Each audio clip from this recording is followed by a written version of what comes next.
Well, it's now across live to Dr. Sreeram Chaulia, Dean of the Jindal School of International Affairs. Thanks so much for joining us here on RT to discuss the situation here. As you have just heard from our expert I talked to earlier today, the army may actually retaliate for this attack. The question to you is now, is this likely, and won't this sort of perpetuate the circle of violence? I think so. In fact, the military has been running these campaigns for more than 6 to 7 months in North Waziristan, and previously against the Taliban Pakistan for last 6 to 7 years. There's been intermittent warfare with some failed negotiations. I think there is merit in trying to crush some of the hardline extremist elements within the Taliban Pakistan who carried out this terrible, horrific attack today and have been rampaging against civilians in large numbers over the last few years. But at the same time, I think where the Pakistani state has been missing is the timeliness of the response. They should have carried out some of these counter-insurgency operations much earlier. They delayed it because some of them were hand in glove with the militant groups across the Pakistan-Afghanistan border. And in many ways, these Taliban offshoots that have now become so dangerous are Frankensteins. So it would have been better if they had acted earlier and sooner with greater unity within the body politic. Unfortunately, there are many politicians within the Pakistani establishment who believe the Taliban are good, as in the Afghan Taliban are good while the Pakistani Taliban are bad, and so on. And all this has muddied the waters in terms of clarity.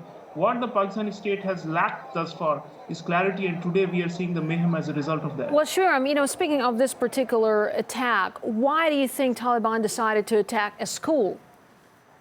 Well, it was a military-run establishment, and Peshawar is a garrison city with a lot of military presence, and that is where the base from which most of the anti-Taliban operations of the Pakistani state are being launched. It's also a place where the Americans are present and where the American drone operations have been going on, tacitly with the support of the Pakistani state. All these have made the Pakistani military very unpopular. So I think they're trying to cause pain in return for the pain that they see being inflicted by the Pakistan army and the Americans on them. So I think the hardline approach, as I said, which has been to bomb indiscriminately, has created civilian casualties and has created resentments. Some of these suicide bombers who went into the school and detonated themselves clearly were motivated not just by brainwashing, but by the desire for revenge against what they consider to be atrocities that have been committed by the Pakistan army in its counterinsurgency. And Islamic extremism fuels this kind of sense of revenge, which is felt by ordinary people who are victims of a bigger game that is being by major players. Sreeram, picking up on what you said earlier about the growth of Taliban and different offshoots and Frankenstein organizations, as you put it. Doesn't this attack give them confidence?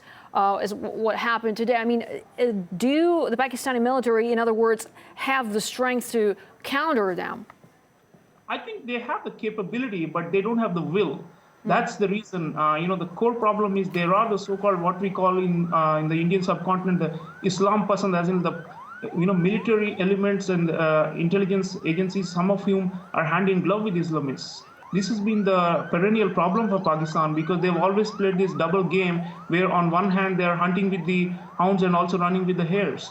I think that's what has been missing, where they're divided, and that's why the Islamists are able to take advantage of such divisions and to create havoc like this.